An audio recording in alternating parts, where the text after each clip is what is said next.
తో మాట్లాడుతున్నాను. అలాంటి వాళ్ళు నేను సపోర్ట్ చేయను. మీరేమన్నా అనుకోండి, క్రైస్తవ్యం, క్రైస్తుని దేవుని బిడ్డలు, సేవకులు అలాంటి వాళ్ళకి వ్యతిరేకం. ఈవేళ దేశం ఎలా ఉందంటే, మన దేశం క్రైస్తవ సేవకులు ఎలాంటి త్యాగాలు చేశారో తెలుసా? ప్రాణాలు పెట్టారు, గొప్ప కార్యాలు చేశారు. అదేమో తెలియకుండా క్రైస్తవ్యాన్ని విమర్శిస్తున్నారంటే తెలియదు. కానీ పూర్వకాలంలో నాయకులు ఉన్నారే, వాళ్ళు క్రైస్తవ్యాన్ని గౌరవించారు, క్రైస్తవ్యాన్ని గౌరవించారు,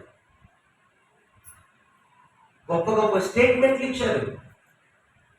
ఋషులు, మహర్షులు, మునులు, వివేకానంద స్వామి లాంటి వారు, రాధాకృష్ణ లాంటి వారు.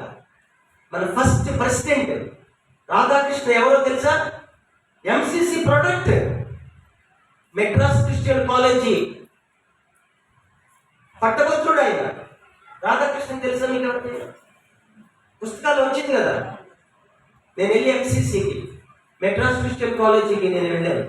దేవస్థానం గారి పెద్ద అబ్బాయికి డిగ్రీ సీట్ కావలిస్తే నా ప్రొఫెసర్ చంద్రశేఖరయ్య గారు రికమెండేషన్ లెటర్ ఇచ్చారు. అది తీసుకుని దేవస్థానం గారిని తీసుకుని వెళ్ళాను. అయితే అబ్బాయికి మంచి మార్క్స్ రాలేదు ఇంటర్మీడియట్లో, అందుకని డిగ్రీ కాలేజ్ సీట్ ఇవ్వలేదు. ఎంత పెద్ద యూనివర్సిటీ, క్రిస్టియన్ యూనివర్సిటీ. అక్కడ చదివిన వాళ్ళు గొప్ప గొప్ప నాయకులు అయ్యారు. మెడ్రాస్ క్రిస్టియన్ యూనివర్సిటీలో చదివిన వాళ్ళు ఇండియాకి గొప్ప సేవలు చేశారు. వాళ్ళు క్రైస్తవులుగా మారకపోయినా ఆ కాన్సెప్ట్, ఆ మెథడ్స్ ఉంది, దేశంలో గొప్ప సేవలు చేశారు. రాజకీయ నాయకులు, వాళ్ళకి తెలుసు కాబట్టి, క్రిస్టియన్ వాల్యూ తెలుసు కాబట్టి, బైబిల్ విలువ తెలుసు కాబట్టి సేవలు చేశారు. ఇప్పుడు వాళ్ళకి ఏం తెలియదు. స్వార్థంతో హానికరమైన, మోసపూరితమైన రాజకీయాలు చేసే వాళ్ళకి ఏం తెలుసు? Biblical values. కాబట్టి ఇప్పుడు దేవుని పెట్టారా, ఎంత మంచి మాట. మరొక మాట అన్నాడు జవహర్లాల్ నెహ్రూ రాజ్యాంగం రాసేటప్పుడు, ఇది హిందూ దేశం, హిందువులే ఉండాలి, మిగిలిన వాళ్ళు వెళ్ళగొట్టాలి అంటున్నప్పుడు జవహర్లాల్ నెహ్రూ అన్న మాట ఏంటి తెలుసా?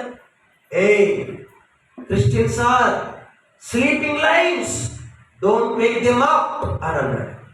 గొప్ప మాటే, కానీ క్రైస్తవులు సిగ్గుపడాలి అర్థం తెలిస్తే. క్రైస్తవులు నిద్రపోతున్న సింహాలు, వాళ్ళు లేపొద్దు. లేపితే ఏం చేస్తారు? సింహం లేస్తే ఊరుకుంటుందా?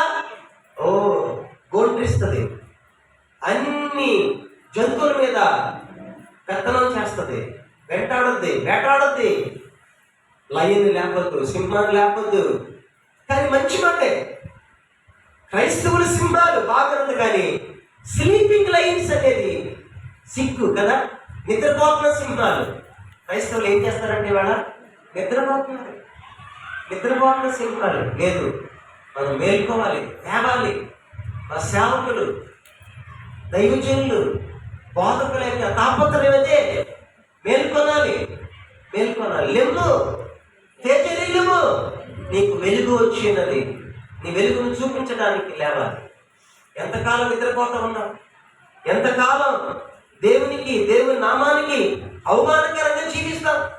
ఈవేళ మన దేశంలో ఇలాంటి పరిస్థితులు వచ్చినాయి అంటే, సువార్తల ద్వారాలు మూయబడే పరిస్థితులు, క్రైస్తవ్యానికి వ్యతిరేకమైన పరిస్థితులు వస్తున్నాయంటే, మనం దేవుడిచ్చిన స్వేచ్ఛను, స్వాతంత్రతను, మత సామరస్యాన్ని మనం దుర్వినియోగం చేసుకుంటున్నాం కాబట్టి, ప్రభు ఇచ్చిన అవకాశాన్ని నిష్ప్రయోజనం చేస్తున్నాం కాబట్టి మనం దేవునికి మహిమపరచలేకపోతున్నాం.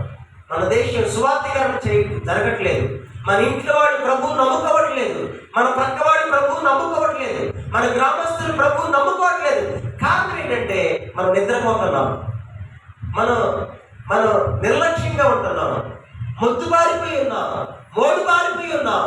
అందుకని ఆయనకు ఉపయోగపడే పాత్రలుగా ఉండలేకపోతున్నాం. ప్రభు ప్రతి ఒక్కరిని వాడుకోవాలని ఇష్టపడుతున్నాడు. మార్కు సువార్త 5వ అధ్యాయం 19వ వచనం.